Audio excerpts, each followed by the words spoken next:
Olá, está começando o Pod Mel, o podcast do agronegócio que vai te levar à superprodução e ao superfaturamento com mel. Eu sou a Jande. Eu sou o Thiago. E eu sou o professor Armindo.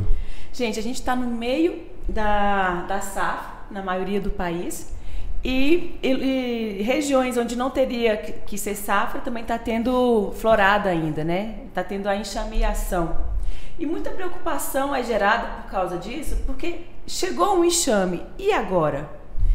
O que a gente faz? Que tema bacana, hein? Chegou o enxame, professor. E agora? E tem tudo a ver com o nosso treinamento gratuito, o Desafio Meu Primeira Piada. Começa assim o Meu Primeira Piada. Inclusive o professor está ensinando essa semana, ensinou o pessoal essa semana como capturar o seu primeiro enxame, como fazer uma caixa isca, como o pessoal vai pegar o enxame. Mas e aí? Chegou o enxame, professor. E agora? E muita gente pergunta o que é enxamear, né? Verdade. Enxamear é o ato da abelha reproduzir. Então as pessoas não podem confundir a ideia de enxamear pelo fato de enxamear. A gente ouve essa palavra enxamear, enxame. Não, o ato de enxamear é o ato da abelha reproduzir. Essa época do ano, na maior parte do Brasil, você tem aí o período de reprodução das abelhas, né? Então é o momento que elas saem à procura de uma moradia. Uma colmeia ali de 100 mil abelhas, solta pequenos enxames ali de 3 mil, 4 mil, 5 mil abelhas, que já tem uma rainha cada um deles. E ela sai à procura de um local que seja seco, escuro e com espaço interno para crescer, para criar uma nova família. Então é o ato de reprodução da abelha. A gente pode associar essa enxameação àquele fenômeno que tem nos rios, quando os peixes começam a reproduzir. A piracema. A piracema. A enxameação é semelhante. É a piracema das abelhas. É isso aí. É verdade. Então, a enxameação, o pessoal sempre pergunta, professor, como é que eu faço para ver a abelha, ver rainha? Tem rainha no enxame novo? O professor acabou de falar, tem rainha. Tem rainha, porque quem enxameia é a rainha.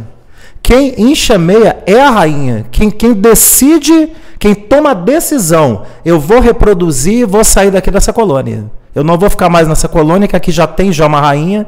Eu vou agora para uma nova moradia e vou carregar um grupo de abelhas para a gente constituir uma nova família. Isso é uma decisão real. Isso não é uma decisão dos plebeus, das plebeias, no caso, não né? São os operários. Porque as abelhas operárias são fêmeas. Não é uma decisão das plebeias, é uma decisão da rainha. É uma decisão real. A gente vai reproduzir, vamos sair para um novo local para fazer uma moradia. O que muita gente fala, muita gente pensa erradamente, erroneamente, pensa que a enxameação é um ponto negativo da abelha africanizada. Ao contrário, foi uma das características que tornou essa abelha tão profícua no Brasil todo. Tão resistente. Fez ela se tornar uma abelha presente em todo o território das Américas. Exatamente. Né? Todo o território das Américas. Se tornou essa abelha presente em todo o nosso território aqui na América. É uma abelha que fez toda a diferença na própria presença da abelha na Terra. Porque a gente tem aí as abelhas asiáticas, que você tem ali todo o gênero das abelhas asiáticas, você tem o gênero das abelhas europeias, você tem o gênero das abelhas africanas. Mas você não tem um gênero de abelhas com ferrão na América.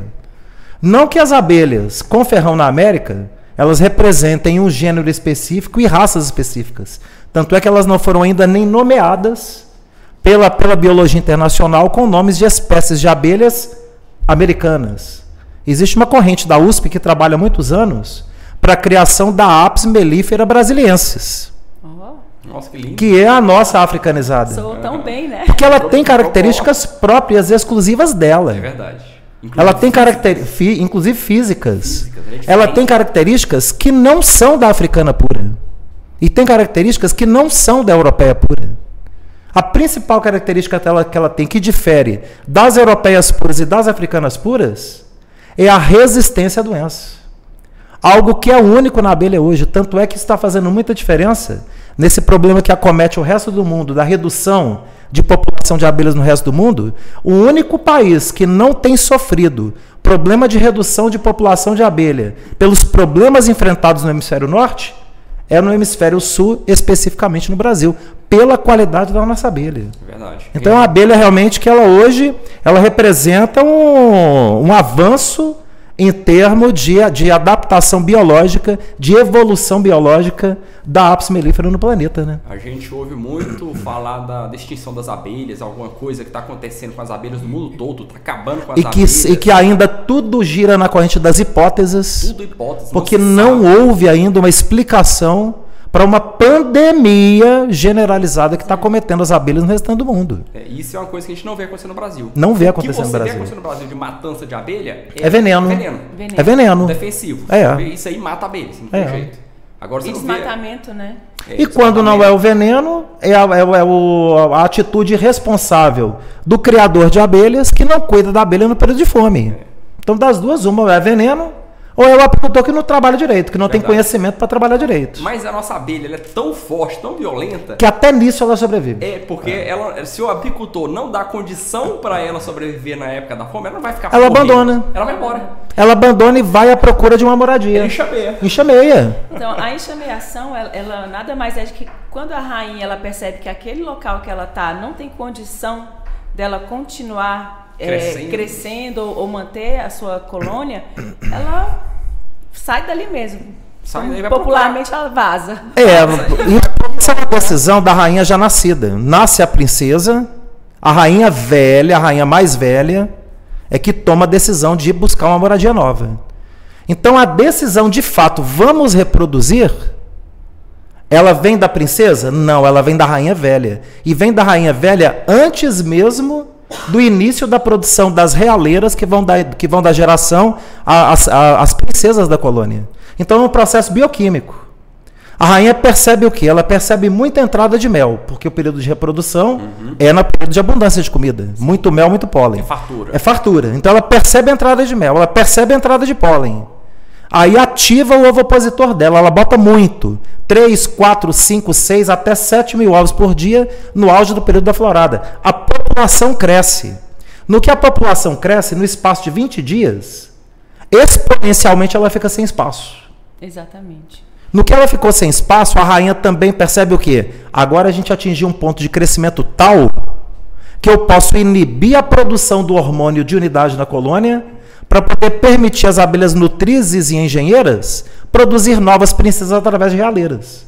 É o único momento que a rainha da colônia ela permite a produção de novas princesas através de realeiras, é no ato da enxameação. Porque ela decide, eu escolho haver novas rainhas na colônia. Quando nascer a primeira, eu pego um grupo de abelhas e enxameio. Então, olha bem, a decisão da rainha é tão sábia, é uma decisão tão real, é uma decisão real, que ela escolhe o quê? Nós vamos reproduzir. Mas antes de reproduzir, eu vou permitir que vocês produzam uma nova rainha. Então eu vou reproduzir e vou em busca do meu caminho. Vou pegar minhas coisas e vou partir para a Terra Prometida. Vou partir. Só que eu vou deixar no lugar quem? Eu vou deixar alguém no lugar que vai continuar reinando e determinando o rumo e o caminho de vocês. Olha quanto que é sábio esse animal. E o tanto que isso é filosófico, cara. Demais. É fantástico isso. O tanto que é perfeito, professor. Aí tem lá 3, 4, 5 realeiras. Nasce uma rainha e não pode ter 2, 3. O que acontece quando essa rainha nasce? Você vê outras realeiras lá na colmeia. Aí podem acontecer duas situações, Thiago. Aquela primeira princesa que nasceu a primeira princesa. Passa ali um prazo ali de no máximo 2, 3 horas. A rainha velha pega um grupo de abelhas e reproduz, enxameia. Ficou a princesa no lugar daquela rainha velha, ok? Tem outras realeiras. Sim. Aquela rainha, ela também vai tomar uma decisão que é qual? O que existe de espaço na colônia é suficiente para mim reinar? Ou eu vou permitir o nascimento de uma nova princesa para mim também reproduzir? Olha bem. Ela já nasce, então, com essa... Ela já nasce com esse poder de decisão. E com esse histórico. Com esse histórico biológico. Histórico biológico. Se ela percebe que existe espaço para desenvolvimento, que o grau de reprodução foi suficiente para poder subsistir, né, para poder sobreviver, o enxame que foi criado e o enxame que a criou, ela decide, então, não haver novas reproduções. O que ela faz com os ovos de rainha? Ela destrói os ovos de rainha e mata aquela rainha em desenvolvimento dentro daquele ovo. A rainha faz isso. E ela vai reinar sozinha. Ela vai reinar sozinha. Aqui sou eu que mando, não preciso de você. Para você ver que o conceito de comunidade, eu falo isso muitas vezes. A abelha tem conceito de comunidade, ela não tem conceito de fraternidade. Ah, não, vamos deixar a rainhazinha nascer, a gente faz um asilo para a rainha que a gente não vai usar. Isso não existe na colônia. Amigo, só para esclarecer, deve ter muita gente que está ouvindo a gente pela primeira vez, tanto no Spotify quanto nos outros canais. Nas outras redes. O que diferencia a abelha operária da abelha rainha, o que faz ela se tornar abelha rainha? É a geleia real. A geleia real e a realeira, que ocupa o espaço de 8 alvéolos normais. Porque uma abelha operária, ela nasce num alvéolozinho. Sim. Um alvéolozinho, tá ali o alvéolozinho. Uma abelha rainha, ela vai nascer dentro de um casulo, onde foram destruídos 8 alvéolos para constituir um ovo gigante, que ocuparia o espaço de 8 alvéolos para nascer uma abelha operária normal. Então ela tem espaço para poder crescer, por isso que a rainha nasce grande, e ela nasce fértil. Porque a alimentação que ela recebe é uma alimentação rica em geleia real, rica em aminoácidos, rica em vitaminas, rica em sais minerais, o que difere toda a vida dela. O ovo da operária é idêntico ao ovo da rainha? Idêntico ao ovo da rainha. Porque a abelha rainha, antes dela ser rainha, ela foi um ovo de operária. O ovo da rainha, na verdade. Botado pela rainha anterior. Isso. Botado pela rainha anterior. Então, quando aquela rainha, por alguma decisão, ou ela morre, ou ela escolhe reproduzir, ela inibe o hormônio dela de unidade e as abelhas saem em busca de novos ovos, novas crias de 1 a 3 dias, que vão ser escolhidas para serem transformadas em rainhas. Quando aquela larva, aquele ovo, aquela cria de 1 a 3 dias, aquele ovinho, ele é escolhido para se tornar rainha, as abelhas elas destroem os alvéolos que tem em torno daquele alvéolo, ou seja, destrói os 6 alvéolos em volta, que somado com aquele alvéolo que a abelha está, constitui a realeira, que é o ovo real, onde vai nascer a rainha. O ovo gigante. O que diferencia, então? É a mesma genética, o mesmo ovinho. O que vai diferenciar é somente a alimentação. Rango. Só rango. É só você ver. Quando tinha antigamente, os nossos pais eram muito assim. Você pode ver que os nossos pais eles não são muito altos. Verdade. É ou não é? Geralmente, o seu Pedro não é muito alto. A nossa geração é maior, é mais alta do que os nossos pais. Geração dos nossos pais. Isso é a alimentação, né? Faz toda a diferença, gente. Toda a diferença. Pra você ver que meu pai tem o quê? Meu pai tem 1,59 m. Seu Pedro tem a altura do meu pai, do seu Armindo. Os dois têm 1,60 m. Dona Cléo, 1,60 m. Os dois são pequenininhos. Aí sai o Armindo Júnior com 1,81 m. Aí. Altão, grampão, aquele homão de todo tamanho. É ou não é? O que é que diferenciou da geração dos nossos pais para a nossa geração? A geração dos nossos pais penou muito quando era criança. Nutrição. Era difícil comida. Eles nasceram nos anos 40, em plena Segunda Guerra Mundial. O pai fala da fome. Quem pega histórico, as pessoas não estudam Segunda Guerra. Estuda a Segunda Guerra só mostrando Hitler, só mostrando os Estados Unidos, a Inglaterra, a luta na Europa. Não, a guerra foi mundial. Sim.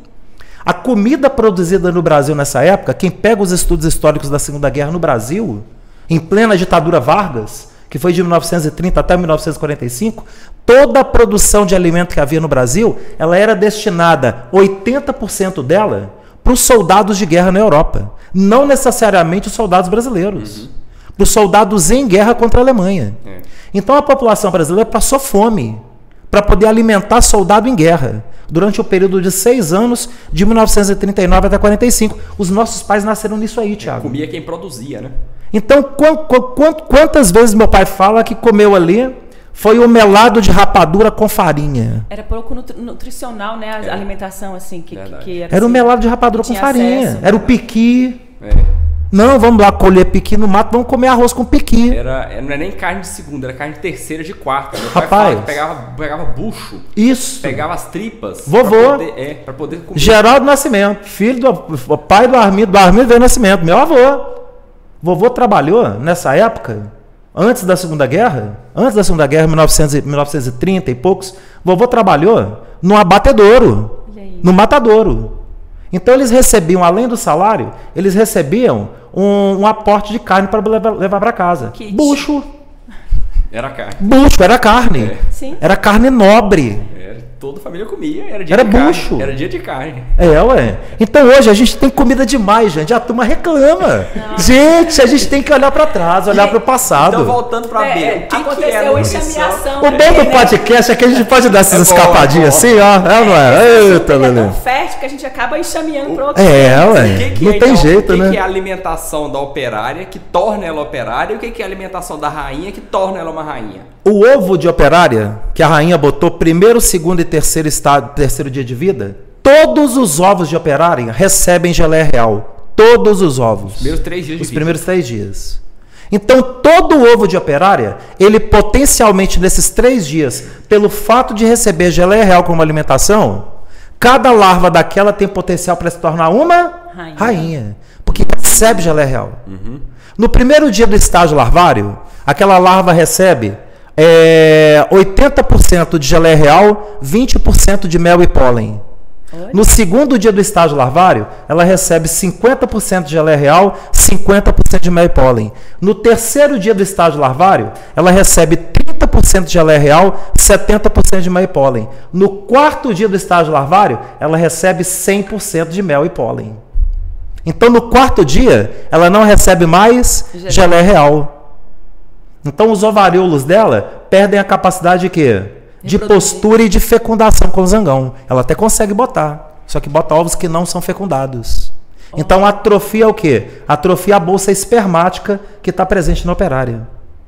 Então, olha como é que tudo funciona bioquimicamente na colmeia. E a partir do quarto dia, ela vai se alimentar exclusivamente de mel e pólen. Dali em diante, ela sabe, serei operária para sempre. Até o último dia de vida dela. Os meus 42 dias de vida, que ela vive 42 dias de vida, que para ela é muito. É uma vida. Não, mas 42 dias não é nada. 42 dias para ela é 80 anos pra gente. Um dia vamos fazer um podcast, falar pessoal o que é a vida de uma abelha. Porque é muita coisa. Ela passa por muita situação, ela passa por muitos trabalhos, muitas caças, vai subindo. Tem muita coisa que a abelha faz em 42 dias. A gente pensa que é pouco? Nossa Senhora. É porque a gente não conhece a vida de uma abelha. O animal, ele é perfeito. Vamos fazer. O próximo podcast vai ser esse. Precisamos fazer isso mesmo. A vida de uma abelha. Mas, gente, vamos voltar ao nosso tema, que a gente fica enxameando. Para voltar ao tema, professor, qual que é a diferença de uma rainha para uma princesa?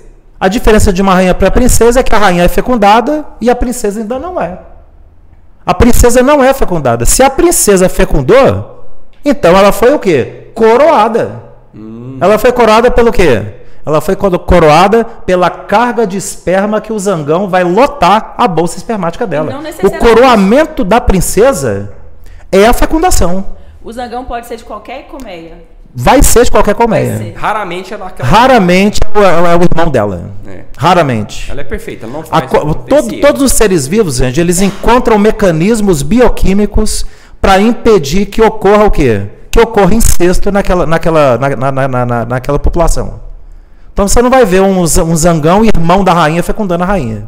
Ou filho da rainha. A natureza ela vai encontrar mecanismos para poder impedir isso. Uma atratividade menor, um cheiro menor. Então não existe dessa de incesto na abelha. Lá não dá. Lá não tem como. E isso ocorre em todos os seres vivos, não é só na abelha, não. Sim. Em todos os seres vivos. No ser humano acontece, no cachorro acontece, no gato acontece, no leão acontece, qualquer bicho. A natureza armou esse mecanismo para manter até nas plantas. Até nas plantas. Uma defesa pra, o pólen de um milho, espécies, né? o pólen de um milho, porque você tem ali o pólen lá em cima. Sim. E você tem a cabeleira do milho aqui embaixo, que é o quê? Que é o órgão feminino do milho. O pólen é o masculino. O pólen do milho, do pé de milho, não fecunda o próprio milho. Verdade. Por que eles plantam lavouras imensas de milho? Para o pólen daquele milho, ele sobrevoar toda aquela lavoura gigantesca e fecundar outro pólen de um outro pé de milho. Então não ocorre autofecundação de planta. A planta encontra mecanismo biológico para impedir. A natureza é perfeita. Perfeita em tudo. Professor, chegou o enxame e agora? E agora? Aí o bicho pega. Porque o enxame ele pode chegar em duas situações, né, Thiagão? Como é que é? Tem duas situações que pode acontecer essa questão do enxame chegou.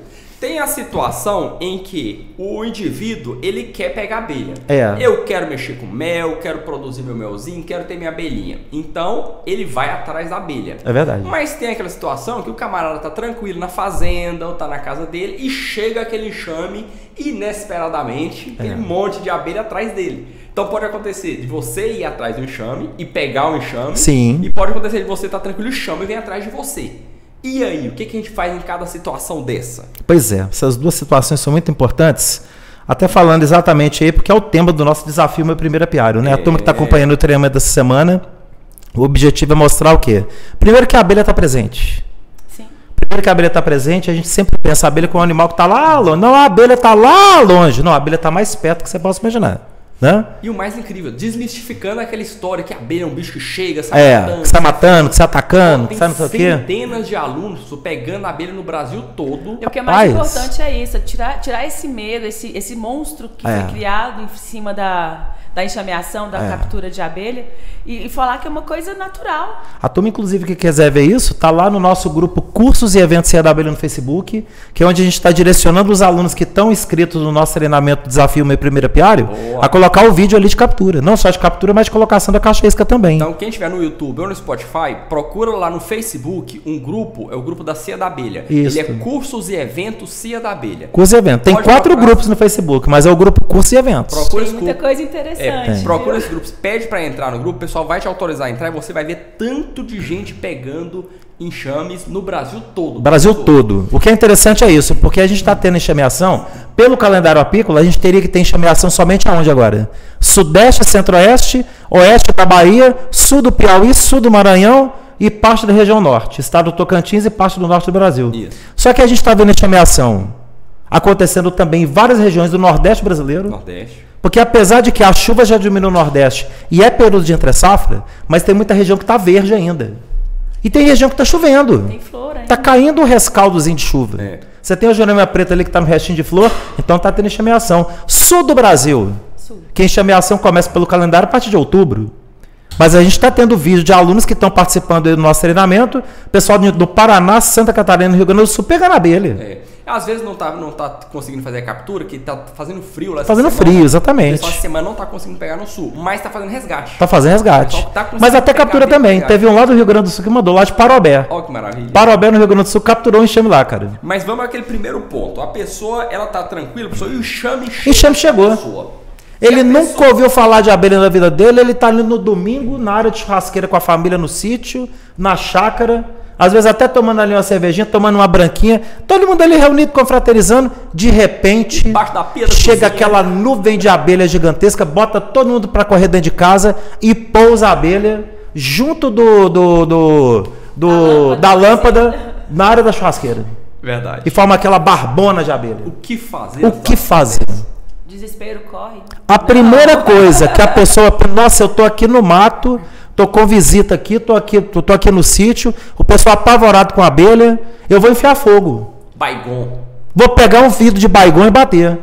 Só que você tá durante o dia, a abelha vai chegar durante o dia. Você bater um vidro de baigon ali, Jande, na hora que você der a primeira espirrada, não, além de matar, na hora que você der a primeira espirrada, que a abelha soltar aquele zumbido dela, de dizer assim, olha, perigo, estão jogando algo aqui que está me fazendo muito mal. Na hora que ela soltar aquele zumbido de guerra, as abelhas vão criar uma nuvem e vão para cima daquele cara. Então não joga veneno. Não é só no sentido de você ter risco de ser atacado, não.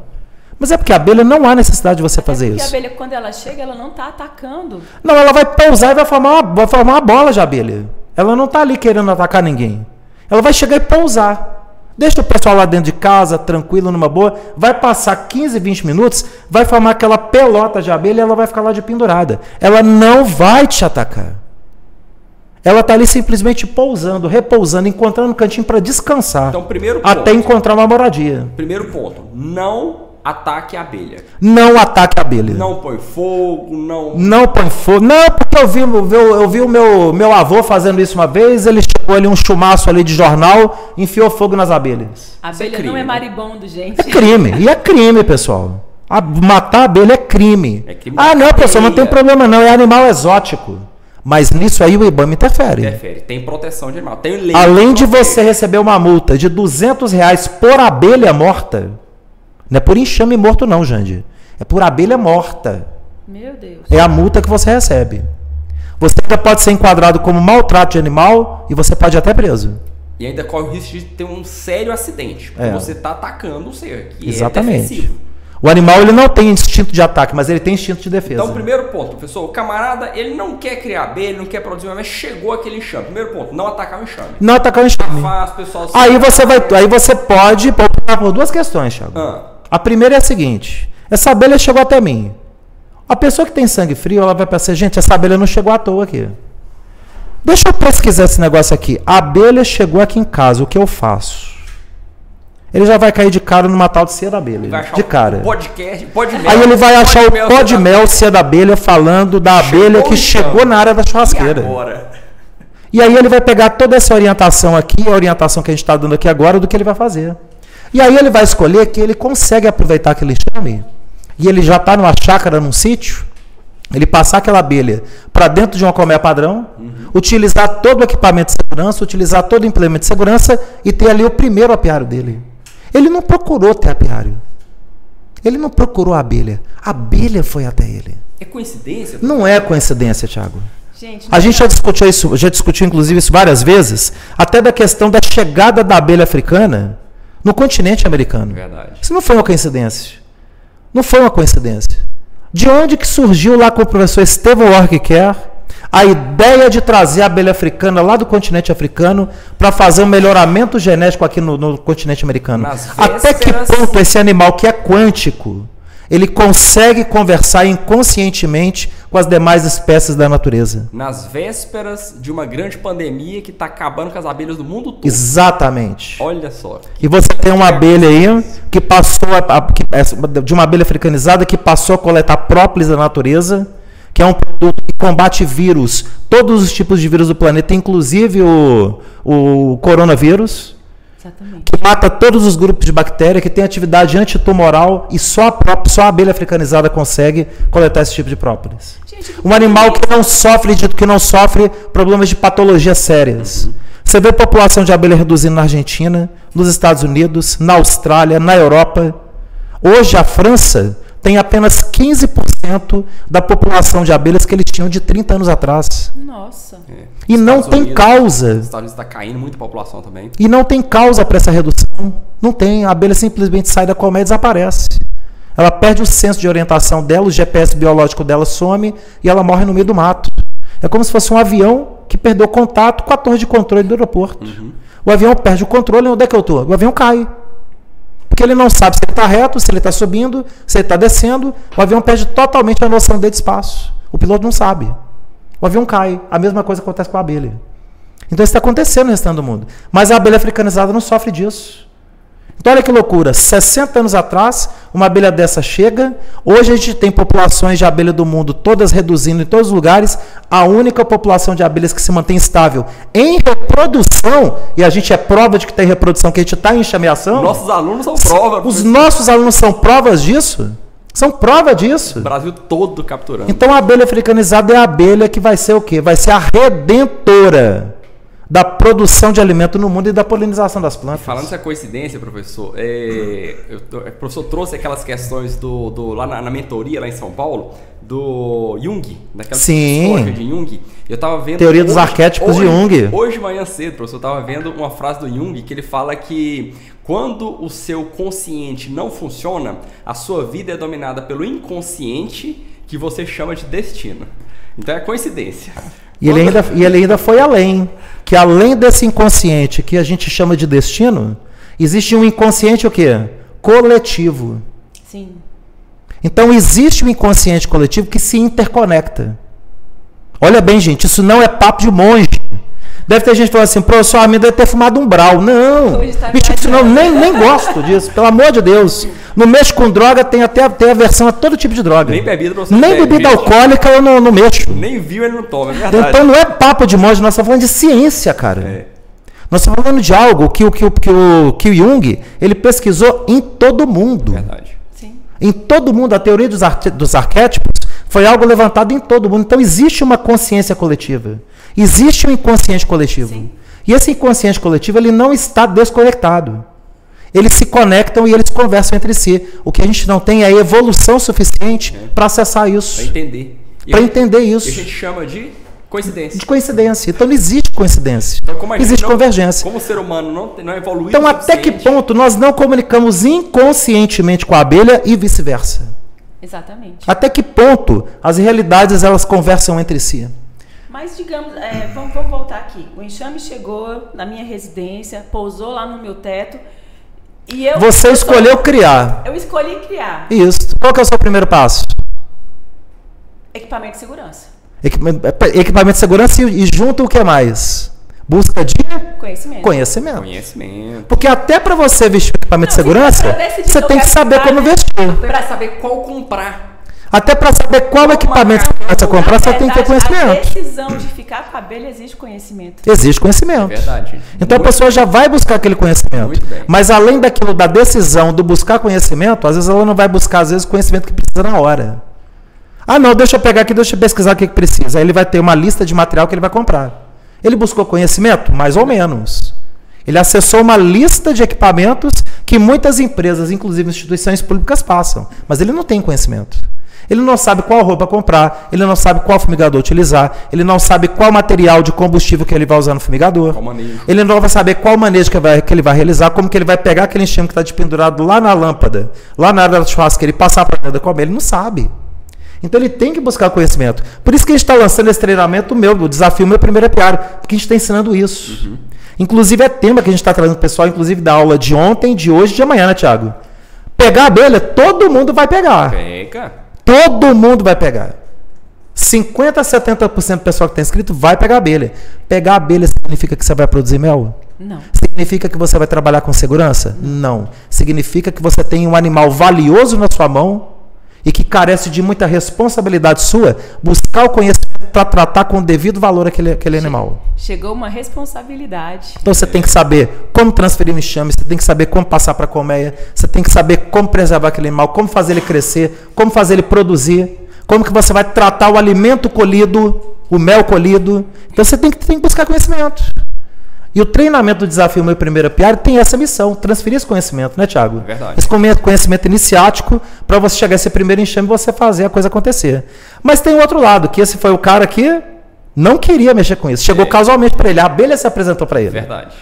O destino se apresentou para ele. Tem muitas pessoas que o destino que apareceu foi o professor Armindo, chamando o pessoal, vem cá, vem aprender a criar abelha. E o camarada nunca mexeu com a abelha. Nunca mexeu. Eu vou ver como é que é esse negócio da ceia da abelha, como é que eu vou aprender a mexer com a abelha. Agora o legal, você viu o Rios, que eu e o Pedro gravamos lá no apiário? Vi não. Você lembra aquela caixa isca que nós colocamos? Sei. Aquele com a nota de R$50? Aqui, pessoal, R$50. Uhum. O que é R$50? É para você montar sua caixa isca. Tá aqui a caixa isca bacana e tal. Vem pro nosso treinamento tudo. Chegamos lá no apiário hoje. Tá pega. Tá pega. Olha aí. Aí eu fiz um rios da caixa.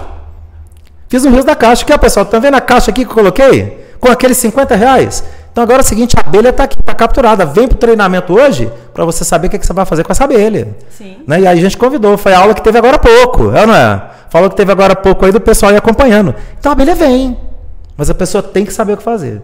A pessoa que escolheu buscar a abelha, espalhar a caixa isca, que seguiu a nossa orientação de como que ia montar, de como que ia instalar, como que ia colocar, a abelha chegou para você. Só que agora você tem que continuar o quê? Em busca dessa informação no nosso treinamento, no nosso desafio Meu Primeiro Apiário, para poder complementar a sua informação, para você saber o que você vai fazer com aquele enxame. É mais ou menos assim, olha aqui, ser humano, estou te dando uma chance de cuidar de mim. O que você vai fazer? É isso aí. A ideia é essa. Então é porque eu tenho que buscar. A gente sempre falou muito nas nossas aulas, professor, que quando chega um enxame, ou quando você pega o enxame, você pegou um boi. Você pegou um boi. Eu ia falar boi. isso agora. Que presente. Ué. Que presente. Porque a abelha produz igual um boi e rende igual um boi. Ela produz igual um boi e rende mais do que um boi. Não é igual não, mais. Ela não come com o boi, não dá despesa com o boi. E não dá o trabalho que o boi dá. E não dá chifrada igual o boi dá. Ela dá uma ferroadinha que dá para 99,99% da população não mata. Ao contrário. Porque 99,99% não tem alergia. Ele tomou uma ferroadinha e inflamou. O boi não. Se ele te der uma chifrada, meu amigo, é cachorro vela preta. Eu tenho mais medo de boi que abelha. Já falamos isso aqui, inclusive, no pó de mel. Eu também. Bicho é perigoso. Eu também. Então tem essa questão, ó. Chegou o boi para a pessoa, chegou aquela oportunidade.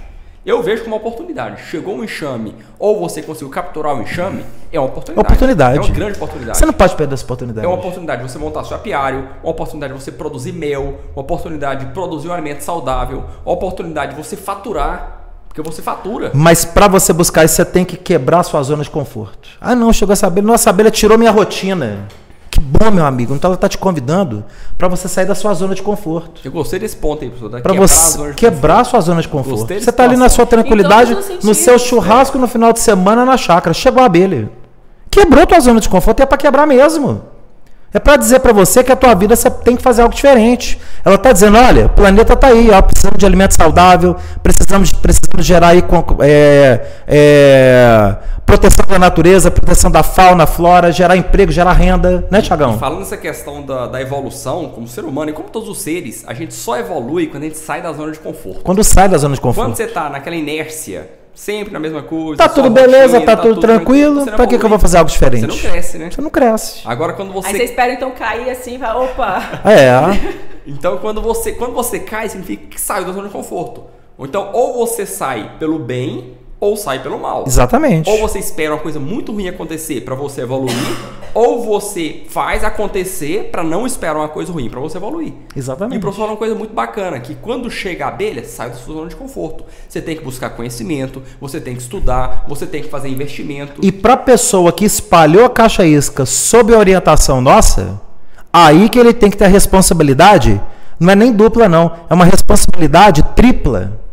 Primeiro, que ele capturou a abelha, seguindo a orientação nossa. Segundo, que ele tem que continuar seguindo a orientação nossa, de a partir do momento que ele capturou, ele buscar o material de segurança correto, ele buscar o entendimento do que ele vai fazer imediatamente com aquela abelha, o manejo correto, a proteção correta, a colmeia correta, o suporte correto, as telas de transporte corretas, para ele poder levar para o local onde ele vai instalar a abelha, instalar o apiário conforme nós orientamos na aula de ontem.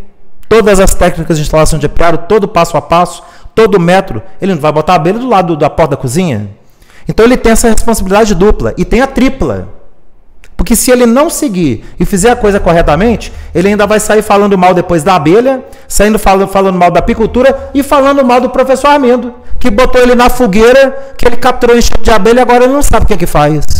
Ele dizer que ele não sabe o que faz, ele está sendo temerário e ele está sendo irresponsável, porque a gente está ensinando. Então vamos falar um pouquinho dessa responsabilidade. Se ele enfiar fogo, eu vou lá torcer o pescoço dele depois. É crime. É crime. Faz isso. A gente está aqui ensinando, orientando. Estamos ensinando a capturar e estamos ensinando a cuidar direito. Sim. Vamos então falar... é papel do apicultor buscar isso, né, Thiago? Vamos falar um pouquinho dessa responsabilidade, professor. Eu vejo aí que tem dois tipos de responsabilidade. Tem a responsabilidade para com as pessoas que estão perto de você. Você tem que saber agir com aquele animal que é defensivo. Então você tem uma responsabilidade com as pessoas, com a criação, com a segurança. E você tem uma responsabilidade com as abelhas também. Sim. Vamos lá, questão de responsabilidade com as pessoas, segurança. Que medida de segurança ele tem que tomar, professor? Qual que é o equipamento de segurança que a pessoa tem que ter para trabalhar com a abelha? O equipamento de segurança que a pessoa tem que ter para trabalhar com a abelha é no mínimo o quê? O macacão, que não precisa ser o macacão mais caro do mundo. Pode ser o macacão mais simples, o macacão de brinco, é o mais simples. E luva, né? Ele ter luva, ele ter bota, né? E ele ter ainda ali o fumigador. Isso ele tem que ter de cara. Se a abelha está ali dentro da caixa isca, né, ele capturou, ele fez a caixa isca bonitinho, ele tem que ter a colmeia para ele poder fazer a transferência, as telas de transporte correspondentes, para preparar aquele enxame naquela colmeia definitiva para fazer o transporte. E em busca do local onde ele vai implantar o apiário. O local onde ele vai implantar o apiário é como nós orientamos na aula de ontem. Um ponto na área rural, não se cria abelha em cidade, exatamente pela segurança que você tem que ter com as pessoas em área urbana. Abelha apis apenas em zona rural. Apenas em zona rural. Não se cria abelha em cidade jamais, nunca. Ah, não, eu tenho um terrenão aqui de 20 mil metros quadrados, que está aqui no meio da cidade, mas é um terrenão de 20 mil metros com muito mato. Mas é área urbana.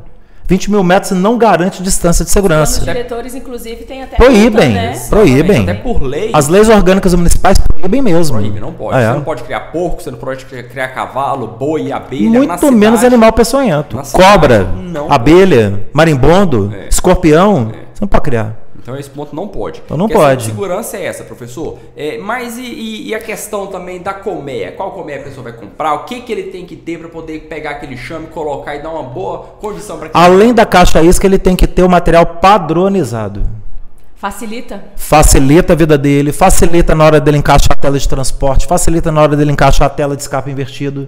Que é um cuidado, Thiago, que ele tem que ter com a abelha, mas que responde diretamente pelo cuidado também com as pessoas. Que quando ele usa material adequado, material padronizado, ele está utilizando o material que vai garantir a segurança das pessoas que têm em volta no momento que ele estiver fazendo manejo. Então a segurança com a abelha é a segurança com as pessoas. A segurança com as pessoas é automaticamente a segurança com as abelhas. Então é a segurança geral, abelhas e pessoas. E eu lembrei, professor, de um colega que mandou uma mensagem no Instagram essa semana, falou, olha, na meu forro aqui na minha casa tem uma abelha, tô querendo tirar essa abelha, só que eu não tenho roupa de proteção não. Eu posso colocar uma jaqueta de motoqueiro, um capacete e tirar essa abelha? Não pode. Imagina, capacete de motoqueiro. Não pode. A abelha vai olhar aquilo ali. Ele fala assim, esse daqui tá muito dark. Ué. Não, gente. Prato cheio. Aí o cara vai falar, fumão brau mesmo. Aí fumão brau mesmo. Vou botar uma capacete de motoqueiro pra mexer com a... Gente. Mas não dá pra fazer uma gambiarra, professor? Não. Bem bolado assim. Entra no Mercado Livre. Hoje até a loja americana vende macacão de apicultura. Se não me engano, ali é 130 ou 140 reais na loja americana. Vai entregar para você ali com 4, 5, 6 dias. Professor, mas o enxame tá aqui na área da churrasqueira. Deixa ele quietinho lá. Não cutuca. Que problema que vai? Só você não cutucar. Ele tá pousado lá, quietinho, lá numa boa. Aí o cara pega um toco de pau pra... Ou então fica... Aí vai tomar ferroada mesmo, velho. Perto, fica jogando coisa perto. Ué. Deixa o bicho quieto. É o tempo de você buscar seu macacão. É o tempo de você buscar seu fumigador. De você arrumar sua colmeia. Tudo com calma. O cantinho do apiário. Tudo com calma. Pra que desespero? Gente, chegou um animal pra você como poderia ter chegado qualquer animal. Chegou, deixa ele ali tranquilo, mantenha a calma e deixa o cantinho isolado. Raciocina e agradece. Isso aí. Não é, Thiagão? É por aí, ué. E aí, professor, então a pessoa já tem essa noção, já vai... Então, outro ponto também bacana, a questão do apiário. Então vai montar um apiário, dá umas diquinhas rápidas aí pra quem não acompanhou o treinamento ou quem tá assistindo isso aqui já fora da... Bom, eu de cara já convido, convido pra poder voltar e assistir a aula de ontem de instalação de apiário, mas vamos uma dica aí. Primeira coisa que você tem que ter no apiário é o quê? Distância de segurança. Lá na área rural, distância de segurança para a sede da propriedade. Isso é fundamental. Essa distância tem que ser de 300 a 500 metros da sede da propriedade. Então você vai encontrar um cantinho, aquele cantinho escondidinho, aquela baixada, junto daquela matinha, né? Tranquilo. Preferência, o apiário ele tem que ter um sistema de meia sombra. Meia sombra, meio sol. O que é isso? Preferencialmente pegar sol pela manhã, sombra na parte da tarde. Apiário nunca pode ser totalmente no sol, nem totalmente na sombra. A água tem que estar disponível para a abelha numa distância de até 500 metros. Ela busca néctar e pólen até 1,5 km. Mas a água ela não vai buscar 1,5 km. Ela busca até 500 metros. A outra coisa é o acesso para o apiário. Ah não, se é para colocar a abelha escondida, então vamos colocar lá no meio daquela mata, a gente abre uma trilha e vai lá no apiário de padiola. Isso é outro erro. Porque quando você tiver com um apiário com 30, 40, 50 colmeias, você vai estar produzindo ali de 2 a 3 toneladas de mel. Como que você sai fazendo colheita de 3 toneladas de mel de padiola? Aí o apicultor deixa de ser apicultor e vira burro de carga. E a outra coisa, que é o quinto ponto, é a segurança para a abelha. A abelha ela tem que estar situada numa distância realmente de até 300, 500 metros e não mais do que isso. Porque se algum vagabundo, algum ladrão for mexer na sua abelha de madrugada, querer roubar sua abelha ou roubar seu mel, o cachorro vai latir, né? O caseiro vai ouvir barulho, se você morar na fazenda você vai ouvir barulho, você vai perceber a movimentação. Então você vai garantir a proteção da abelha. Tem gente que implantou apiário a 4 km da sede. Implantou apiário longe da sede, apiário para ladrão. Então corre porque é frio, né, Thiagão? Verdade, professor. Então tem essa questão da responsabilidade que a pessoa tem para montar o apiário, para colocar as abelhas no local correto, para você ter toda a segurança. Daí ele mantém a segurança com as pessoas, mantém a segurança da criação dele, da fazenda, dá para criar direitinho. E a responsabilidade com a abelha, professor? O camarada tá participando do desafio, capturou a abelha. Que responsabilidade que tem com aquele animal a partir de agora? Que foi tema da aula de hoje. Foi tema da aula de hoje. É um ser vivo. É um ser vivo. E todo ser vivo na natureza, ele enfrenta períodos de abundância e períodos de escassez. Ah, professor, pois é, eu vi lá na sua aula, eu achei que a abelha produzia mel 12 meses do ano. Não produz, não. Você não planta milho produzindo 12 meses do ano. Você não planta soja produzindo 12 meses do ano. Você não tira leite 12 meses do ano em abundância. Você não tira ovo da galinha 12 meses do ovo, galinha caipira, né? Não de granja. Galinha caipira 12 meses do ano dando ovo de ovo caipira. Não tira. E mel também você não produz 12 meses do ano. Então existe período de fome e período de abundância. No período de abundância, que é o que a gente está, a abelha lota de mel, a abelha busca pólen, E a abelha enxameia muito, reproduz. Por isso que a gente Nessa época, então, de enxameação, é maravilha, né? Todo mundo pega abelha, né, Thiago? Uma alegria. Só Epa! festa. Não, peguei 50 caixas iscas, gente. No ano que vem eu vou rachar de produzir mel. Vou ficar milionário com a apicultura. Ficar rico aqui com mel. São 50 caixas para cuidar. Aí quando chega o período da entre-safra, que é o período de fome, aí é fome. Aí é aquele momento que o filho chora e a mãe não aparece. E a mãe é quem? É o apicultor, que capturou a abelha na caixa isca e esqueceu que ele tem que cuidar do filho no momento de fome. E a abelha ali precisa de alimentação. É 6 meses, 6 a 8 meses, que tem região do Brasil que é 8 meses de seca, igual ao Nordeste. É 6 a 8 meses de fome. E que o apicultor tem que cuidar. Ele tem que nutrir. Não é nutrir para poder produzir mel. Você não alimenta para produzir mel. Ela não transforma em mel que você alimenta. Quando você alimenta, você não nutre a abelha, você subnutre, Thiago. Ela não entra em nutrição adequada ainda. Ela fica subnutrida. Ela tem uma nutrição mínima para não morrer. Quando você fala em alimentação, vamos deixar mais claro, porque muita gente está ouvindo a gente e fala assim, o que eu vou dar de alimento para a abelha? O que a gente serve? A alimentação é literalmente água com açúcar mesmo. Com açúcar. Que é a fonte de energia imediata, é o carboidrato. Ela vai transformar em mel, não dá tempo de transformar em mel. 100% daquele alimento, 100% daquele alimento, daquela água com açúcar, vai virar alimento para distribuir para os filhotes da colmeia. A ordem do dia é alimentar o filhote primeiro. Se sobrar, as abelhas nascidas, elas comem. Essa alimentação, professor, não é trabalhosa, não? Dá todo dia. Rapaz, não, porque você não vai todo dia, né? Ah, é? Você não alimenta todo dia, Thiagão. Você vai lá uma vez a cada 15 dias. E ela come também o bife proteico, viu, gente? Que é uma ração que tem para a abelha, onde a gente coloca um pouco de mel naquela ração para ficar bem docinho, e a abelha devora aquela ração. É o bife mesmo, é a carne para a abelha. Que é o que dá a nutrição ali de proteína e de aminoácido que ela precisa. Então é o carboidrato do xarope, mais o bife proteico, que se alimenta uma vez a cada 15 dias. Então é muito pouco. Qual que é a quantidade que dá? 250 gramas de bife e 1 litro de xarope a 50% de concentração. Você vai dar isso uma vez a cada 15 dias. É o suficiente para o enxame não morrer. Agora, se você não alimenta nada, não precisa dar nada, não. No ano que vem eu ponho caixa isca de novo e captura. Aí você deixa o animal morrer, sacanagem. É muita irresponsabilidade. Então, para que capturou? Sem contar que você corta a sua continuidade de trabalho. É. Porque se você já tem seu apiário montado, você cuida do seu apiário, no momento certo e você dá a nutrição adequada para ela reproduzir, você não precisa preocupar em capturar, colocar na caixa, esperar ela reproduzir. Não, você já está com tudo. Ela só vai produzir mel na Então o apicultor tem que ter essa consciência. A gente falou na aula hoje para a turma de período de safra, de entre-safra, diferenciamos o que é um, o que é outro. A safra é o período do mel. A entre-safra, o nome já diz, é entre as safras. Entre as safras, entre-safra, entre safras. Então é um período que não tem safra, não tem produção, é fome. E todo animal você tem que realmente dar nutrição para ele. E o custo disso, professor? Como é que... É barato demais, Thiago. Vai alimentar um boi no período da seca. Vai alimentar uma vaca para ela continuar produzindo o mínimo de leite ali, com ração. Com silo. É uma loucura, com silo que é caríssimo. Faz a conta, assim, o custo-benefício, o custo da alimentação para o custo da produção do mel, fica muito barato. Não, e o custo da alimentação, gente, ele não chega quinzenalmente, ele não chega a R$6 por comer. Não chega a R$6 por comer, é muito barato. Bife proteico mais xarope. Se chegar a isso, chega muito. Então é muito barato você alimentar a abelha, sabe, Thiago? Ou seja, onde que uma vaca vai comer R$6 por dia? Nossa. E nutrir. Ela por quinzena, né? Por quinzena. Precisa ser por quinzena. Ah, tá, por quinzena. Por quinzena, moço. R$10, R$12 por mês. Ué. O custo de você nutrir uma colmeia. Informação bacana, hein? R$10 por mês. É o custo de você nutrir uma colmeia. E o cara acha que é dinheiro. Não, porque isso é prejuízo. Meu amigo, você dá R$10 para um animal que vai produzir para você 60 quilos de mel. A gente pensa no imediato, né? Assim, não vê como um investimento. É porque não trata como negócio.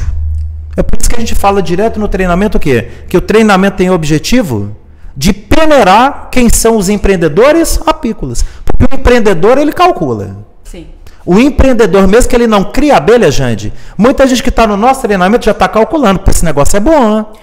Ele está levantando já custeio, ele está levantando investimento, ele está levantando taxa de retorno, ele está vendo alunos que já estão fazendo e estão produzindo. Então, o empreendedor, ele tem a visão muito além. Quem trabalha com gado pecuarista e quem trabalha com legumes, o agricultor. O agricultor, o cerealista. Calcula tudo. Tudo. Quem trabalha com boi sabe quanto de ração boi tem que comer, quanto por peso. Quem e sabe qual é o percentual também, de lucro dele. Sabe o percentual. Quem trabalha com abelha também tem que Agora, o aventureiro, o Zé Caixoteiro, aí é terrível. Aí não passa da primeira safra. É o tal do bicho-homem, que eu falei na aula, inclusive. É uma dificuldade botar na cabeça do bicho-homem, do bicho-apicultor, que ele tem uma responsabilidade. Uma responsabilidade biológica, uma responsabilidade ambiental, uma responsabilidade social. Ele tem uma responsabilidade econômica, porque é um animal que produz igual um boi. Então, quando ele não nutre e deixa aquele animal morrer, ele está matando um boi. Então ele tem responsabilidade econômica também, colocar na cabeça desse bicho, desse Zé Caixoteiro, que ele tem que cuidar. Por isso que eu gosto dos alunos que estão chegando. Porque o aluno que está chegando, ele não está contaminado por esse vício do Zé Caixoteiro. Não está contaminado, Thiago. Que o mel bem manipulado, bem tratado, bem embalado e rotulado, ele tem valor, gente. Agora, mesmo o apicultor, viu, gente? Mesmo esse apicultor Zé Caixoteiro, que tem muita gente aí que está colocando caixa isca por estímulo nosso. Ah, não, vamos ver se vai dar certo. Meu amigo, você capturou a abelha. Então agora, ou eu arrumei uma solução para você, ou eu arrumei um problema para você. Mas se você encarou esse animal que chegou para você como um problema, não mata, não. Pega só um Google aí, pesquisa a Associação de Apicultores na sua região, liga para lá, diz que você tem essa abelha aí dentro dessa caixa, que eles vão ter a maior alegria de ir aí buscar essa abelha com você. Mas não mata, não. No mínimo, respeito à vida dela, né, Tiagão? Mas eu acredito que a turma que está eu acho que a maioria vai criar, moço. 100%. Eu não acredito que alguém tem coragem de pegar uma abelha só por pegar. Não é possível que tenha um ser que tem esse tipo de pensamento. Rapaz, a gente sabe que ser humano é ser humano, né? Mas a turma que está acompanhando a gente eu também acredito. Evoluída, já tem essa consciência do que é a abelha, a consciência da sua responsabilidade com esse ser. Então eu tenho certeza que a turma que está com a gente vai cuidar com carinho. E o professor Armindo é muito chato nisso, né? Que o professor Armindo cobra muito. Ainda, a gente tá aí com uma geração de... É uma geração nova, eu também acredito nisso, gente. Eu comento isso aqui, mas é comentando mais pro Zé Caixoteiro mesmo, não deixar morrer. Porque quem tem consciência, esse já não vai deixar. Então eu tenho que falar para aquele 2% que é Zé Caixoteiro, 2%, 98% é gente boa. Aliás, vamos aqui parafrasear, é o Wesley Safadão. 99% é bacana, 1% é vagabundo. Então tem o 1%, tudo tem. Esse que pegou a abelha, que se enquadra nesse 1%, mata não. Se você descobrir que a abelha é um problema para você, ou que eu trouxe um transtorno para você na hora que você espalhou sua isca, liga para a Associação de Apicultores da sua região, preserva a vida desse animal, não mata não. É o mínimo que você tem que fazer. E os 99% vão criar abelha, vão produzir mel e vão mandar abraço, porque vale a pena, né, Thiagão? Transformar a sua vida, transformar a economia sua e do nosso país, né, professor? Porque a ideia da Cia da Abelha, da Escola de Apicultura é isso. A gente quer muitas pessoas produzindo para tentar, pelo menos um pouco, ajudar esse mercado aí que está carente de mel. Carente de alimento saudável. Carente de saúde. E gente, não preocupe em produzir mel, porque tem mercado para consumir mel. Menina, falta mel. Mel de qualidade não tem. Então não preocupa. E temos toda a condição de estar formando essa turma de novos apicultores com visão empreendedora de produzir, e não é produzir melzinho, não, é produzir toneladas de mel para fazer esse produto valioso circular no Brasil e no mundo. Que o mundo todo hoje baba no mel brasileiro, é louca no mel brasileiro. Inclusive tem a Apimonde agora, né? Tá tendo a Apimonde, né, lá na Turquia, depois de 2 anos e meio de pandemia, né? A Apimonde sempre aconteceu de 2 em 2 anos. O que é essa Apimonde? A Apimonde é o Congresso Mundial de Apicultura. Reúne aí as instituições de pesquisa do mundo inteiro que trabalham com apicultura, as principais empresas de importação e exportação de mel de todo mundo e as confederações de apicultura de cada país. O Brasil ele se faz representar lá pela Confederação Brasileira de Apicultura, na pessoa do Zé Aragão, que é o presidente hoje da confederação, junto com toda a equipe dele, do time também técnico-científico, a doutora Lígia Barreto, que é presidente da Comissão Técnico-Científica da CBA, que está lá presente, lá apresentando todo o trabalho do Brasil. O Brasil ganhou, nas últimas 4 Apimôndias, tem um concurso de mel do mundo. Sim. Então vai ali quase 10 mil amostras de mel do mundo todo. E o Brasil ganhou as últimas 4 Apimôndias como o melhor mel do mundo. Olha só. Então é um concurso que não é feito com 10, 15 análisinhas, não. E assim, o Brasil... São 176 análises do Codex Alimentares das Nações Unidas. Tudo em parte por trilhão. Até a alma do mel é vistoriada naquele mel. E ainda tem a parte ainda dos sommeliers de mel que fazem a degustação do produto. Análise sensorial do Então mel. o produto ele recebe a titulação de melhor mel por análise laboratorial e sensorial. Ou seja, assim, o produto é de qualidade e é gostoso. O Brasil é um bebezinho, né, nesse negócio de produção de mel de apis, né? A gente tá concorrendo, já está ali entre os grandes do mundo. Sim, ué. O mundo deseja o mel brasileiro. O mundo deseja o mel do Brasil. Então, o mundo deseja o mel da abelha africanizada brasileira. Nós temos toda a condição de estar fazendo essa grande produção de mel, mudar o PIB do agronegócio brasileiro com a produção de mel. E isso é a responsabilidade de cada um que deseja integrar o mercado de apicultura no Brasil. Ainda de forma sustentável. De forma sustentável, que é o principal. Então a gente pode fechar... Intervir no PIB agropecuário brasileiro com o negócio agrosustentável. Isso. Que é o principal, é o que a gente está precisando no país. Isso. Para poder referendar o Brasil como um país que cuida da natureza e que gera muita riqueza cuidando da natureza. Então vamos falar um pouco, pode falar, gente. Eu ia falar assim, ó, chegou o enxame e agora? Vamos produzir mel. Produzir mel, E deixa eu fechar então com essa responsabilidade, porque a gente falou da responsabilidade com as pessoas, responsabilidade com segurança, responsabilidade com as abelhas, e surge também aquela responsabilidade com a economia nacional. Sim. Porque o novo apicultor que está seguindo as orientações da Escola de Apicultura, seguindo as orientações do professor Armindo, ele tem essa responsabilidade de produzir riqueza. Sim. Rapaz, eu fico olhando, tomando o produzir. exemplo, a gente conhece aí muitos grandes empreendimentos aí na apicultura hoje. Você tem ali o Casa da Libera, lá da Fazenda Paranapecuária, do Mel Casa Roncador. Você tem o próprio pessoal da Prodapso lá de Santa Catarina, que são muito fortes. São os maiores exportadores de mel hoje da América Latina, né? É um volume de quase 2 containers de mel por dia, uma estrutura fantástica de beneficiamento de mel e exportação. A gente pega o próprio trabalho nosso da Cia da Abelha, da Cia da Abelha Online, né? Então a gente vê o quê?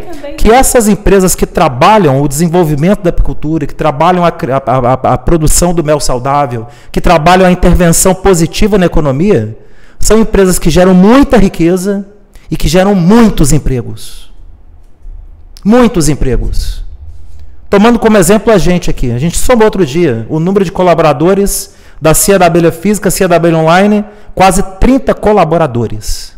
30 empregos, 30 pais de família, famílias. 30 mães de família. A gente somou outro dia na Cia da Abelha Física o número de passarinho para dar água. Nossa. É muito passarinho para dar água, não é pouco não. A gente somou um número de mais de 20 passarinhos para dar água, de 20 filhos e filhas dos colaboradores, que tem ali através da apicultura, tem através da abelha, a oportunidade de ter ali a renda mensal deles para a manutenção da vida deles. Uma qualidade na vida. E é o que a gente tem que lembrar cada um também, nós estamos em período agora de eleição. Eleição.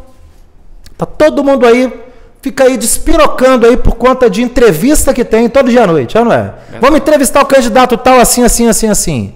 Nenhum desses candidatos, eles podem encher a boca que eles geraram não sei quantos milhões de empregos. Eles nunca geraram nenhum emprego. Ainda Nunca geraram e nunca gerarão. Porque não é papel do Estado gerar emprego. Exatamente. Quem gera emprego são os empreendimentos. Quem gera emprego são as ideias. Quem gera emprego é o setor produtivo. Quem gera emprego na apicultura são as empresas de apicultura. Quem gerou 30 empregos para os colaboradores foi a Companhia da Abelha. Foi a Cia da Abelha Física, a Cia da Abelha Online, através da apicultura da abelha. Não veio nenhum candidato entrar em Roupão para poder ir lá colher mel com a gente, 4 toneladas nas costas e enfrentar 50 graus de temperatura dentro da roupa, nem tomar fumaça na cara. Então, quem gerou emprego fomos nós. Então, a gente convida cada um, nós vamos ter amanhã a nossa 5ª aula, né, Chagão? Verdade. Nós vamos ter a nossa 5ª aula. É a aula mais importante, que é a aula que vai ensinar o pessoal a pegar o produto e fazer o quê? Geração de riqueza. Faturar, ó, gerar riqueza, emprego, renda, transformar isso aqui em dinheiro. A entrevista que você vai ver ali, nenhum deles sabe como é que faz isso aqui. Nenhum deles. Sabe não. Nenhum deles. Não, é só Nenhum deles sabe criar emprego. Só papo. Ali é só papo. Então a gente convida, convoca, dá um isolamento nesse povo e vem criar abelha que é melhor. É isso aí. Vem para a nossa aula que é melhor, vem para a nossa aula que aprende mais essa atividade maravilhosa da apicultura para você se tornar um empreendedor apícola. Essa é a ideia e esse é o convite, né, Thiagão? Recado dado, professor. Recado dado, né, Jande? Perfeito, perfeito. Isso aí, pessoal. Um abraço a todos. Vamos finalizando, né, Jande? Vamos, foi ótimo. Foi legal, não foi? Top demais, professor. Top demais, pessoal. Um fraterno abraço a todos, então, gente. Obrigada. Fiquem com Deus. Até mais. Tchau, tchau. Tchau, tchau.